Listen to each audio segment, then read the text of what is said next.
नमस्कार, मैं हूं ललित खजूरिया। आज विधानसभा सत्र का तीसरा दिन और तीसरा दिन हंगामेदार रहा। और हंगामा भी कुछ इस तरह से कि भारतीय जनता पार्टी ने वॉकआउट कर दिया।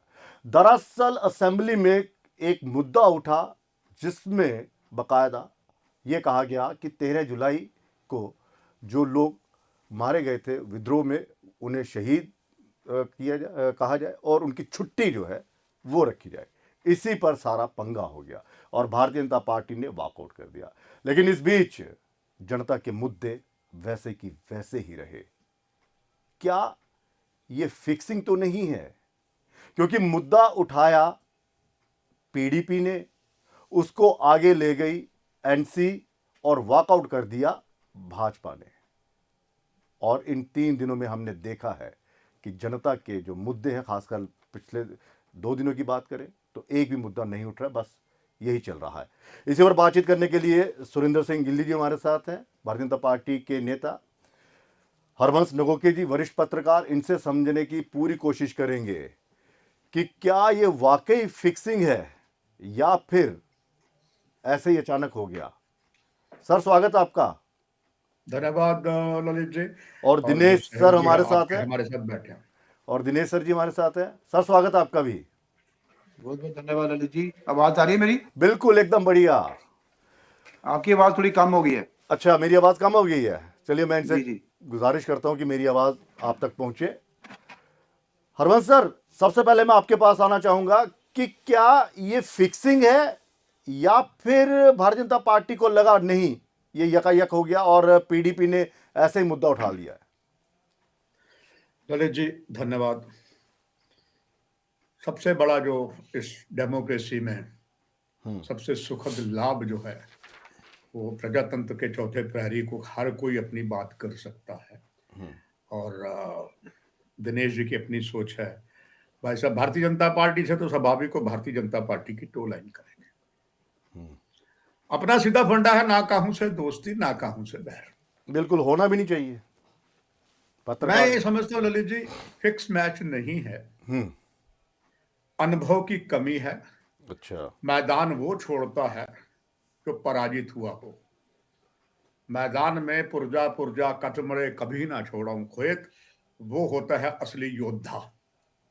अगर एक बात की उस पे आप गर्मा गर्मी कर गए और वॉकआउट कर गए, मेरी समझ से बाहर है, मैं इसको सही नहीं मानता हूं। आप अपनी बात रखिए, मगर बात रखने से पहले यह भी देखिए कि जो इस समय नेशनल कॉन्फ्रेंस सरकार चल रही है, ये तो जग जाहिर हो चुका है ललित जी कि इसको पूरा समर्थन आशीर्वाद फिलहाल केंद्र सरकार का। केंद्र सरकार में भारतीय जनता पार्टी की सरकार है, एनडीए है, गठबंधन भी है। और चहेते हैं आदरणीय प्रधानमंत्री के, हमारे मुख्यमंत्री। पिछले कार्यक्रम में जो इशारा किया था वो प्रमाणित हो चुका है।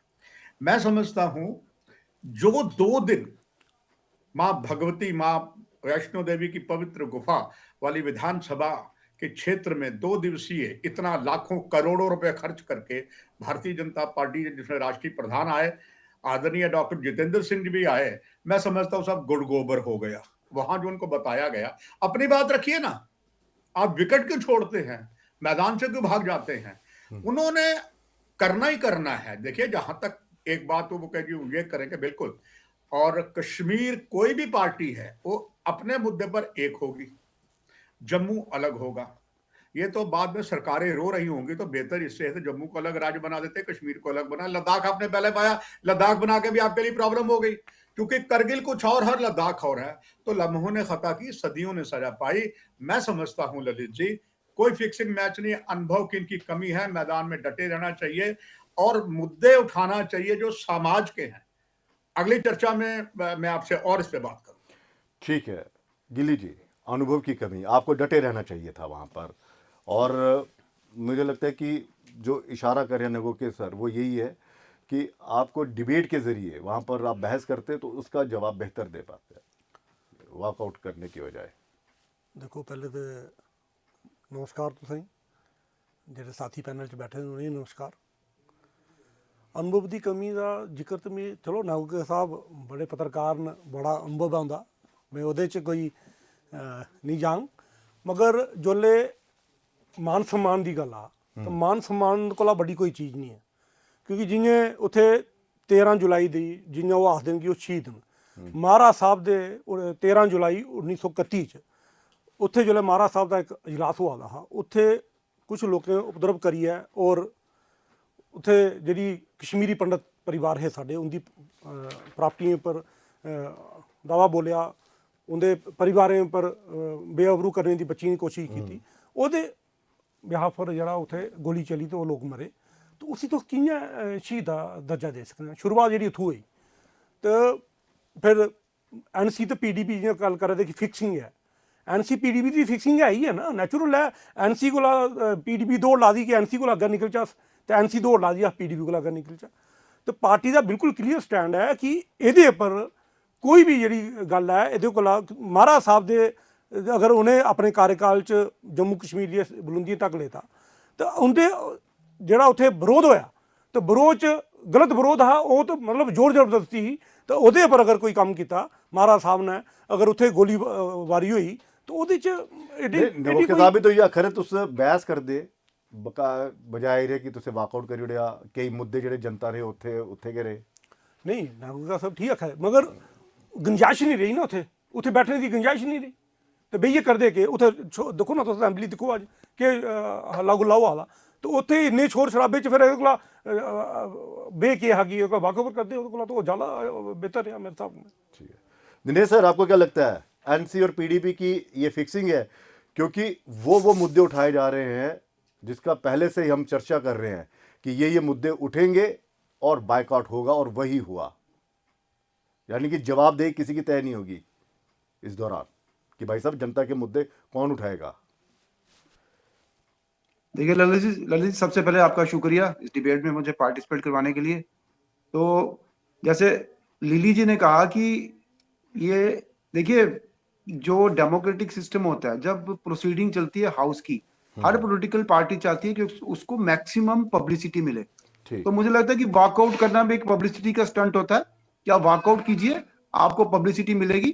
और बीजेपी ने नेचुरली, बीजेपी के लिए ये इशू है क्योंकि कश्मीर सेंट्रिक पार्टीज जो है, चाहे वो नेशनल कॉन्फ्रेंस हो, चाहे वो PDP हो, चाहे पीपल्स कॉन्फ्रेंस हो, उनके लिए जुलाई 13 एक इमोशनल इशू है। वो चाहते हैं कि इसको कश्मीर में हम एक्सप्लॉइट करें ताकि जो अपनी अपनी अपनी जमीन जो है, पॉलिटिकल जमीन जो है, उसको मेंटेन किया जाए। और PDP चाहती है कि इस इशू पे नेशनल कॉन्फ्रेंस को कॉर्नर किया जाए क्योंकि ये इमोशनल इशू है। पर सबसे बड़ी मतलब विडंबना ये है कि देखिए जो कश्मीर सेंट्रिक पार्टीज है उनका एटीट्यूड देखिए। जब स्टेटहुड की बात आती है तो महाराजा हरि सिंह जी के गुण गाते हैं वो, लेकिन जब जुलाई 13 की बात आती है तो वही महाराजा हरि सिंह अत्याचारी हो जाते हैं।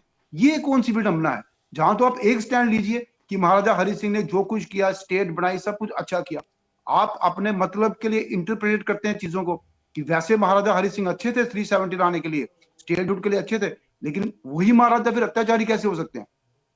13 जुलाई 1931 को जो कुछ हुआ ये डिबेटेबल टॉपिक है।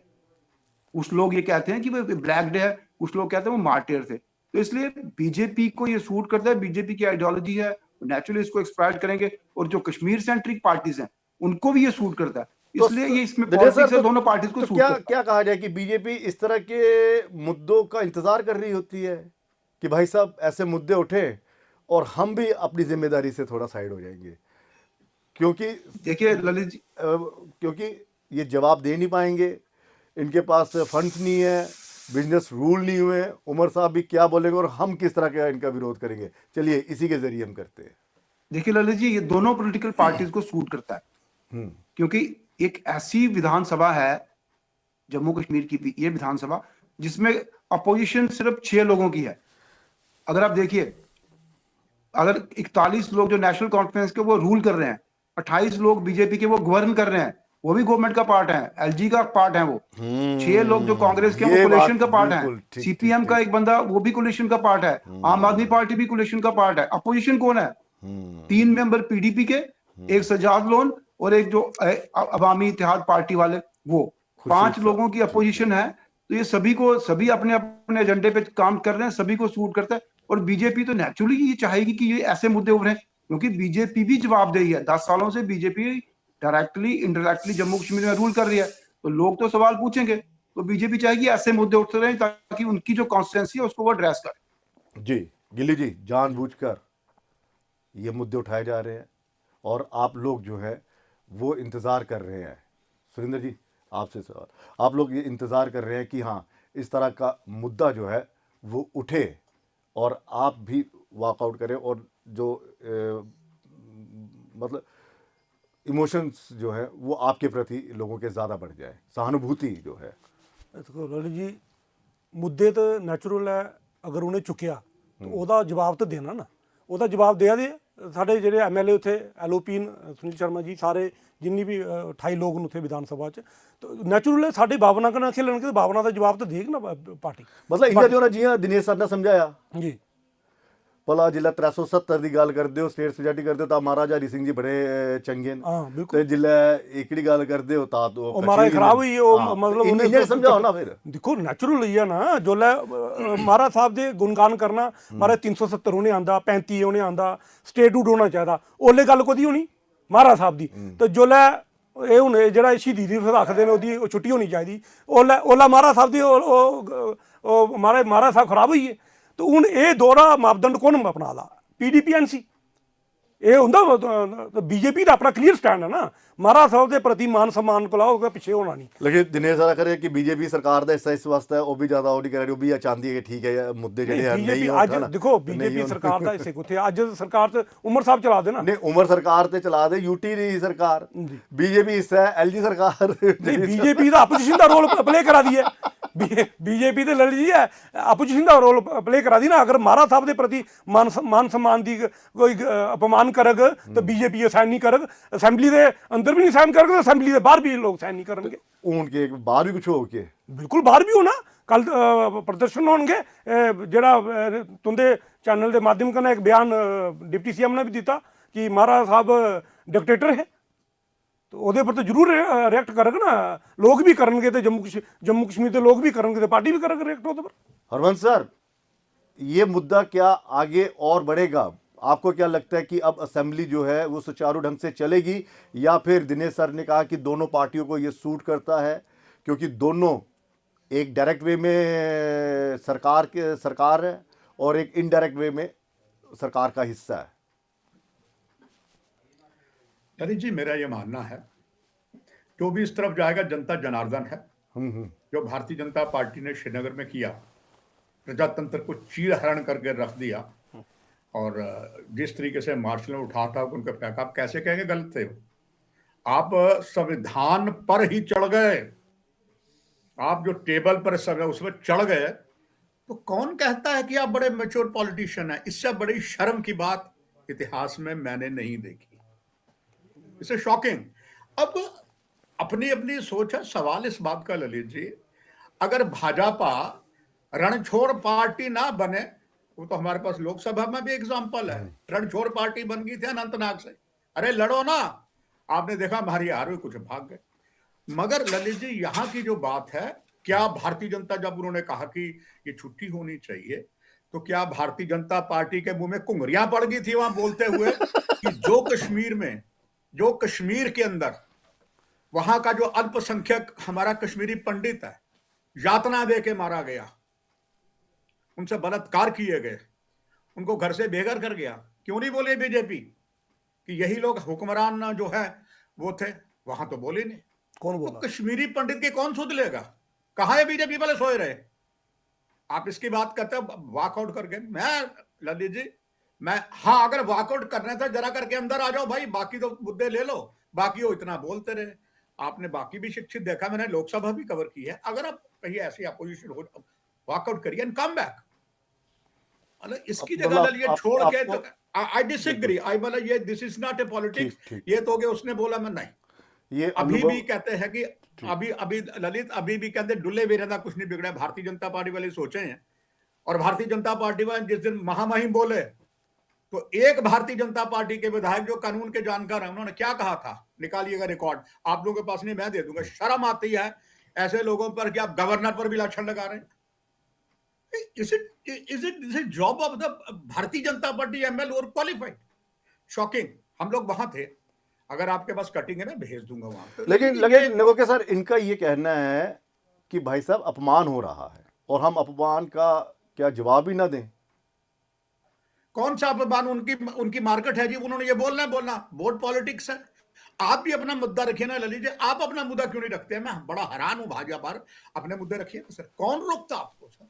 मैंने कश्मीरी पंडित की एग्जांपल दी, यहां पर जो हुआ, आज भी बोल नहीं सकते कितने राष्ट्रद्रोही जो हैं वो किस पार्टी के समर्थक है। वो तो कहेंगे जी सबसे ज्यादा नुकसान नेशनल कॉन्फ्रेंस के कार्यकर्ताओं को मारा गया, यस, पर उसमें ऐसे भी है ना जो आतंकवाद के समर्थक है।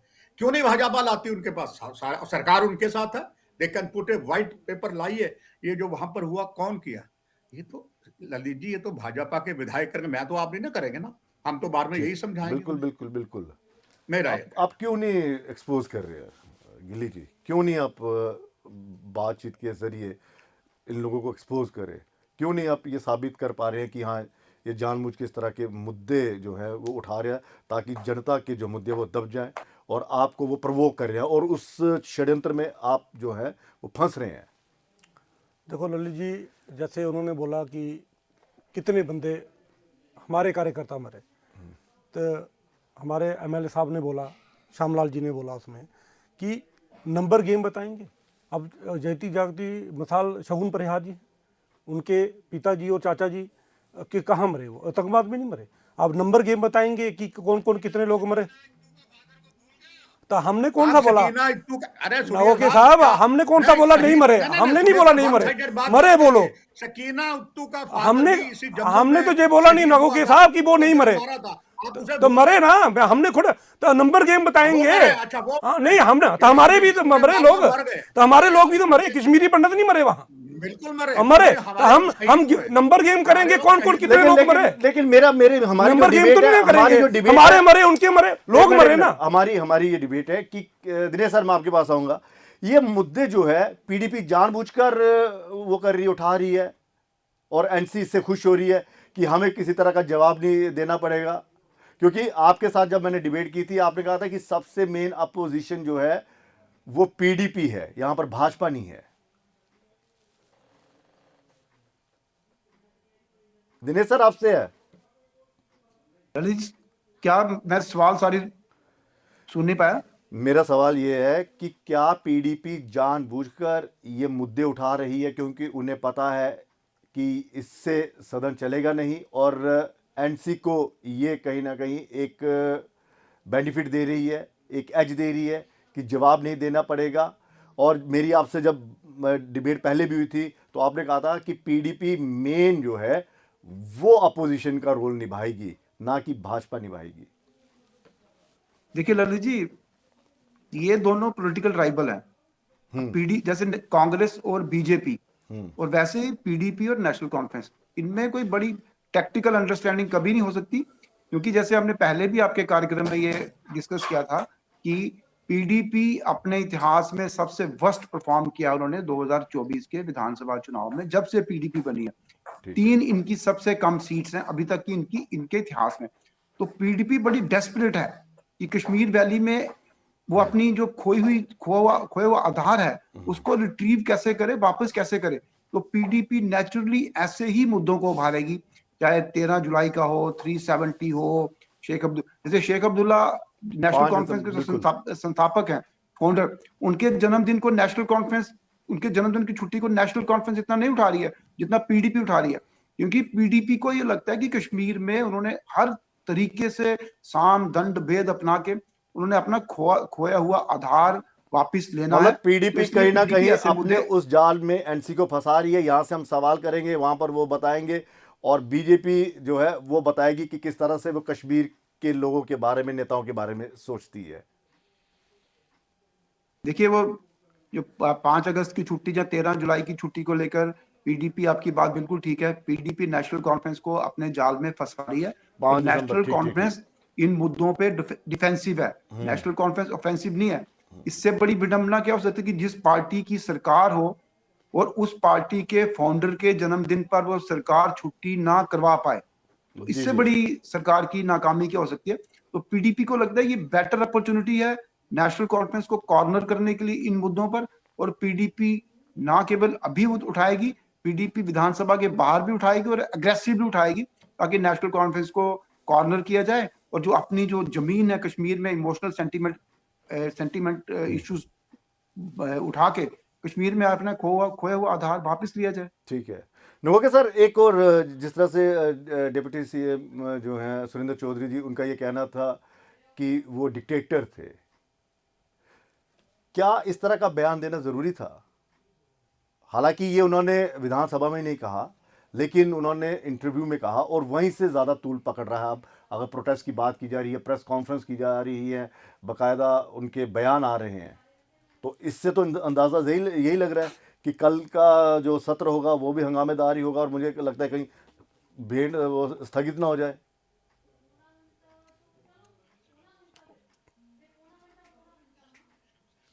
जी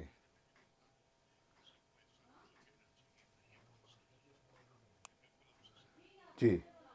ने पूछा नहीं, पर मैं जरूर आज शेयर करता हूं, चूंकि ललित जी मैं पूरा नहीं नहीं, विधानसभा बिल्कुल, क्योंकि कई चीज़ें हमसे भी मिस हो जाती हैं ना। नहीं नहीं कोई दिक्कत। अब ललित जी ज़्यादा मुझे जानकार कल बिल्कुल। विश्वास करिए, मुझे कल विधानसभा में विपक्ष के नेता सुनील शर्मा पर बड़ा अभिमान हुआ। और वो मैं, क्योंकि मेरे ललित जी थोड़ा सा स्वास्थ्य की प्रॉब्लम है, मैं सीढ़ियां चढ़ के प्रेस गैलरी कम नीचे ही बैठता हूँ, वो इज्जत भी देते हैं। मैंने उठ के, उन्होंने मुझे उठने भी नहीं दिया, मैंने उन्हें बड़ी मुबारक दी कि कल उन्होंने बहुत शानदार जल मिशन पर बहुत अच्छा बोला, आई वाज हाईली अप्रिशिएटेड। ठीक। मगर आज ललित खजूरिया उतना में डिसअपॉइंट हो गया। अच्छा। ललित जी, जब कहते प्रजातंत्र के 4 प्रहरी होते हैं, 3 फेल हो जाएं तो जजेस काम करते हैं, न्याय काम करता है। अब देखिए, उन्हीं की किश्तवाड़ में ही एक इंद्रवाल में उन्हीं का एरिया है, हमारे विपक्ष के नेता है और बड़े सभ्य पुरुष है, मैं उनका बड़ा आदर करता हूं ललित जी। इंद्रवाल में एक ट्राइबल वुमन थी, वो बच्चे की मां बनने वाले सड़क पर जो है कंसीव कर गई। कितनी बड़ी बात है, क्या मतलब ये आप वहीं सबसे पे। बड़ी बात नहीं आनी चाहिए थी? आखिर क्या हुआ? वही आरटीए के कुछ ऐसे शख्सियत है, बलविंदर सिंह जी हैं, शेख शकील हैं, आज ऑनरेबल हमारे माननीय जम्मू कश्मीर लद्दाख के माननीय जज हाई कोर्ट के ताशिर अफसान और एम चौधरी ने आज चंगी फटकार सरकार को लगाई है कि वेयर द सरकार सोई है। क्या आप समझते काम आरटीआई कार्यकर्ता का था, वहां के विधायकों का नहीं था? कोई भी है किश्तवाड़ भद्रवाह, क्या किया इन लोगों ने? अपनी ही रोटियां सेकी। एक औरत जो मां बन को वो ट्राइबल रास्ते में बच्चे को कंसीव जन्म कर दे गई। दी, बिल्कुल। क्या क्या क्या क्या यही भाजपा वाले बड़े फेंकेंगे या कोई और भी थे? ये लेकिन दुख लगता है। अब दूसरी एक चीज बता मुझे, आज थोड़ा सा मैंने देखा, मैं बड़ा प्रभावित हुआ, एक मुद्दा सार्वजनिक उठाया, हमारे तो कोई भाजपा के हमारे भाई साहब बैठे भाजपा के, ये समझाए उन्हें, अरे भैया कोई फाउंडेशन म्यूजिक चल जाएगा तो क्या हो जाएगा, घर में भूख है। वो याद करिए, फिल्म थी आनंद, जिसके घर में नमक के लिए पैसा नहीं, दवाई के लिए आप कहते हैं, आप फाउंटेनें चलाते हैं। मगर आई एम वेरी ग्रेटफुल बुद्धिजीवी डॉक्टर रैना का, उन्होंने एक बड़ा अच्छा सवाल किया सर कि सैनिक कॉलोनी, ग्रेटर कैलाश, कालूचक, यहां पर अगर कोई इमरजेंसी हो जाए तो कोई हॉस्पिटल है? ललित खजूरिया ना तो सैनिक कॉलोनी में है, ना ग्रेटर कैलाश में है, और ग्रेटर का छोटा नहीं है सर, और ना ही कालूचक में। और तुर्रा देखिए सरकार का, उन्हें गलत सवाल का जवाब दिया गया, मैंने उनका इंटरव्यू किया, उन्होंने कहा, खुद माना कि ये जोड़ तोड़ कर रहे हैं जी, वहां पर फलाना नर्सिंग होम है, नहीं। और यही ललित जी बस नहीं, आप देखिए जो लोग रहते हैं सैनिक कॉलोनी वाले यहाँ पर, मतलब उनके घर में, समझ गया, बस मतलब मैं यहाँ खत्म करूंगा, बिल्कुल। पंचतत्व विलीन करने के लिए या तो ललित जी उनको जाना पड़ता, 3 शमशान घाट है, यहाँ शमशान घाट ही नहीं। मतलब क्या जनता के इंसान नहीं नहीं नहीं, रहते? जनता के मुद्दे उठ रहे हैं, लेकिन इस तरह की जब मुद्दा आ जाता है तो सारे के सारे धरे रह जाते हैं। यस, इनको ये उठाना चाहिए। ठीक ठीक। आपका प्रोग्राम आप देख के ललित बिल्कुल। जी, आप एक सीनियर पत्रकार हैं, जब बोले हमारे भाजपा के साथी बैठे हुए हैं, अरे भैया इनको समझाओ, लाओ मुद्दे, कल को आप हमारे साथ बैठेंगे, हम आपको तो मुद्दे निरुत्तर कर लाइए देंगे। सर, मुद्दों पे बात करिए। ये हाँ, वॉकआउट आप जो है ये आप बड़ा यहाँ एक आते बताइए इनको बिल्कुल। सर, बताइए। ठीक ठीक ठीक, आप हैं जी। नहीं, हम तो हैं, मैं हूं वो तो ठीक है, पर भाजपा वाला नेताजी का ज्यादा काम है। कुल मिलाकर ये है कि आप में अनुभव की कमी है और आप ठीक है, आपकी पहचान है विपक्ष की, लेकिन विपक्ष भी उस तरह से उत्तेजित हो जाता है कि वॉकआउट कर लेते हैं। डिबेट करिए, डिबेट उनका ये है कि डिबेट हो तो बात होती है। देखो ललित जी, जैसे आपने बोला कि राहु के हिसाब से पूछा, ये आज डिप्टी सीएम साहब ने बात की कि महाराज साहब डिक्टेटर थे, उन्होंने भी उसको कंडेम किया कि उनको ऐसा नहीं बोलना चाहिए। उन्होंने बोला कि डिक्टेटर, आपने इंटरव्यू किया उनका, आपने पूछा कि वो जम्मू कश्मीर के महाराज साहब ही डिक्टेटर थे, तो उन्होंने बोला कि हाँ राजा के साहब, उसका बेटा, तो वो डिक्टेटर ही हुए। तो उस पर भी बात की कर ले। अगर वो डिक्टेटर थे तो शेख अब्दुल्ला साहब ने फाउंडेशन रखी मुस्लिम लीग की, तो उसके बाद वो नेशनल कॉन्फ्रेंस बनी, उसके बाद वो आगे फरूखुद्दौला साहब, फिर आगे उमरुद्दौला साहब, अब उनकी बेटी की तैयारी। वो उनकी पार्टी में चल रहा है नहीं, ना, वो छड़ी तो है। पार्टी में पार्टी में महाराज चल साहब रहा अगर डिक्टेटर थे तो ये आज के हुक्मरान क्या है? उसको छोड़ नहीं, आपके बात भाजपा में कम है। नहीं, सब भाजपा मुझे जरा जवाब मुझे दो। लगता है, लेकिन हमने नहीं, सब में है, रक्षा मंत्री है, उसका बेटा भी सब बहुत है में, यार। मैं बोल रहा हूँ सब में है, सब मुझे में लगता है। है मुद्दा- मगर मुद्दा- उन्होंने मुद्दा महाराज डाइवर्ट साहब हो के रहा है। लिए प्रति बोला मुद्दा कि डाइवर्ट महाराज हो रहा है। साहब डिक्टेटर से, मुद्दा डाइवर्ट हो रहा है। उस पे नहू के साहब उस पे बात कर रहा हूँ कि महाराज साहब डिक्टेटर थे, उसकी मतलब उस पे बात अपमान के बाद आप- जवाब दे आप- रहे हैं। आप ये कहते हैं, लीडर नहीं ये थे, एक बहुत बड़ा अपमान है। बहुत बड़ा अपमान है महाराज साहब का ठीक। कि महाराज साहब के प्रति ऐसे अल्फाज बोलना, वो महाराज साहब जिन्होंने हमें हिंदुस्तानी बनाया, और इस 1925 के बाद जो रिफॉर्म जम्मू कश्मीर में उन्होंने लाए वो कोई नहीं, अभी तक की सरकारों में भी वो रिफॉर्म नहीं लाए। छुआछूत राहु के साथ छुआछूत भी खत्म की उन्होंने, छुआछूत। आज जेके बैंक की स्थापना, जो भी डेवलपमेंट उनके कार्यकाल, बेटी पढ़ाओ बेटी बचाओ का वो उस काल में हुआ। लैंड टू टिलर था, शेख अब्दुल्ला ने लाया था ना, बाकी तो किसने नहीं लाया, ना महाराजा नहीं, ने, दूसरे बिल्कुल लैंड टू टिलर लाने वाले नहीं, तो शेख कुछ अब्दुल्ला ही थे। बिल्कुल लाया होगा। तो मेरी बात है कि डिक्टेटरशिप लाया की बात उन्होंने, चली, लाया, प्रमाणित। हाँ लाया, बिल्कुल प्रमाणित है। मगर जो उन्होंने बात की डिप्टी से, इतने बड़े ओहदे पे बैठे हुए, जम्मू खित्ते से जीते हुए, आज महाराज साहब के प्रति ऐसा अपमान की बात करेंगे कि महाराज साहब डिक्टेटर थे। महाराज साहब ने इस जम्मू कश्मीर को बनाया, हमें हिंदुस्तानी बनाने वाले महाराज साहब थे। इनकी पार्टी के लोग तो कहीं और लेके जाने वाले थे। महाराज साहब के प्रति ऐसा अपमान ना तो भाजपा से है ना जम्मू कश्मीर के लोग से। चलिए दिनेश सर, आपसे सवाल करूंगा, फिर इस प्रोग्राम को मैं यहीं पे ख़त्म करूंगा। ये जो कह रहे हैं कि अपमान हुआ है, और वाकई मुझे लगता है कि जम्मू, अगर हम जम्मू की आवाम की बात करें तो महाराजा के प्रति जो जम्मू के इमोशंस हैं वो अलग है, और कश्मीर के लोग या उनके नेता वो उसको अलग से कैश करते हैं। लेकिन आज आकर बात यहीं पर अटक जाती है कि उनको तो मौका मिल गया इस तरह की बात करने का, और आप, मुझे लगता है भारतीय जनता पार्टी इसी में खुश हो जाएगी कि देखिए आज का दिन भी निकल गया और हमने लोगों के जो सहानुभूति है वो भी ले ली, उनके सेंटिमेंट्स भी हमने जीत लिए और अपनी हाजिरी भी लगा दी। लेकिन जम्मू के मुद्दे वहीं के, जम्मू कश्मीर के मुद्दे वहीं के वहीं, 12 सिलेंडर, 200 यूनिट, 1 लाख जॉब, बेरोजगारी, सब के सब वहीं के वहीं। सत्ता पक्ष से पूछेंगे, हैं?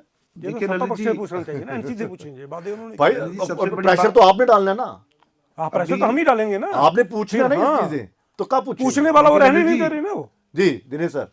ललित जी देखिए, अभी आप 2-3 दिन बाद जब स्टेटहुड पे डिबेट होगी तो आप देखेंगे यही parties, PDP, national conference, Congress, ये महाराजा हरि सिंह को की प्रेज करेंगे। हाँ, यही पार्टीज प्रेज करेंगी, बिल्कुल। क्योंकि वो डबल स्टैंडर्ड है। दूसरी बात ये है कि जैसे मैं थोड़ा सुरेंद्र जी की बात को ही आगे बढ़ाता हूँ कि देश में बड़े राजे महाराजे हुए, कहीं अत्याचारी भी हुए, लेकिन जम्मू कश्मीर में महाराजा हरि सिंह का जो राज था उसमें जो रिफॉर्म्स हुए ना, वो रिफॉर्म्स अभी तक कई सरकारें नहीं कर पाई हैं। आप जम्मू में देखिए रणवीर कनाल और जो दूसरी कनाल जो है, जो प्रताप कनाल है, इसके अलावा कौन सी कनाल उसके बाद बन पाई? जो मंदिरों में जो सो कॉल्ड, जिनको आप अनटचेबल लोग कहते हैं, उनकी एंट्री किसने कर पाई? अभी तक देश में इतने हिस्से हैं जहां मंदिरों में अनटचेबल की एंट्री नहीं होती है, बिल्कुल। दलितों की एंट्री नहीं होती, लेकिन जम्मू कश्मीर में होती है। 100 साल पहले बच्चों के एजुकेशन के लिए, फीमेल की एजुकेशन के लिए जो कुछ उन्होंने किया। बाकी दूसरी बात यह है कि ये सब पॉलिटिक्स होती है, इसमें कोई पार्टी इतनी सीरियस नहीं है कि बीजेपी को भी लगता है कि उनको मुद्दा मिल गया, वो बीजेपी जम्मू में इसको एक्सपायर करेगी मुद्दे को। Naturally being a political party हाँ, बुलाने की कोशिश करेगी, बीजेपी बिल्कुल। की जिम्मेवारी है और ये पॉलिटिकल पार्टी का काम भी है, वही काम नेशनल कॉन्फ्रेंस का है। और पीडीपी को भी ये लगता है कि वो 13 जुलाई के इश्यू को हाईलाइट करके वो कश्मीर में घाटी में अपना आधार फिर वापस लाएगी। इसलिए आने वाले दिनों में आप देखेंगे और भी इस तरह के इमोशनल मुद्दे उठेंगे। विधानसभा में ऐसे मुद्दे उठते रहते हैं जो आपने बात की कि मेन मुद्दे। अब सरकार जो अपना बजट लाएगी, क्योंकि ये जो अभी जैसे अब एलजी के एड्रेस की हम बात करें तो ये सरकार का एक डॉक्यूमेंट होता है जो सरकार राज कर रही होती है, क्योंकि इसमें लेफ्टिनेंट गवर्नर का वो अपनी तरफ से कुछ नहीं लिखना होता, वो तो क्योंकि उन्होंने जो उनके सरकार ने कागज, दिया होता है सरकार ने दिए वही पढ़ने उन्होंने। कैबिनेट ने अप्रूव करना होता है। अब सरकार बजट जब पेश करेगी, बजट में सरकार क्या वो 12 सिलेंडर लाती है, 200 यूनिट बिजली फ्री करती है, उसके बाद सभी पॉलिटिकल पार्टीज की जिम्मेवारी बिल्कुल। बनती है, चाहे वो बीजेपी हो चाहे वो पीडीपी हो, कि अब ये इमोशनल इश्यूज को छोड़ के फाइनेंस इकोनॉमिक इश्यूज जो है उस पर सरकार को घेरा जाए। वो देखते हैं सरकार बजट 7 के बाद बजट में क्या आता है। ठीक है सर, बहुत बहुत शुक्रिया आप तमाम मेहमानों का। तो कुल मिलाकर यही है कि हर एक पार्टी जो है वो अपने हिसाब से चल रही है। हर एक पार्टी जनता के इमोशंस जो है वो कैश करना चाहती है, और भारतीय जनता पार्टी को भी एक मुद्दा जो है वो मिल गया है कि महाराजा का अपमान किया गया, और उसको लेकर एनसी और पीडीपी को उन्होंने कड़े शब्दों में निंदा की है, कड़े उन्होंने हाथों में लिए है। अब देखना कल क्या होता है। लेकिन फिर वही, हम बार बार जनता से भी जानना चाहेंगे कि क्या ये सब कुछ फिक्स तो नहीं होता, क्योंकि हर एक पार्टी अपनी जिम्मेदारी से भाग रही है। अब देखना ये है कि कल का सत्र किस तरह से शुरू होता है, और जनता के मुद्दे जो दिनेश सर ने कहा है कि आने वाले दिनों में क्या वो उठाएंगे या नहीं उठाएंगे, ये अब वक्त बताएगा। फिलहाल इजाजत दीजिए, नमस्कार।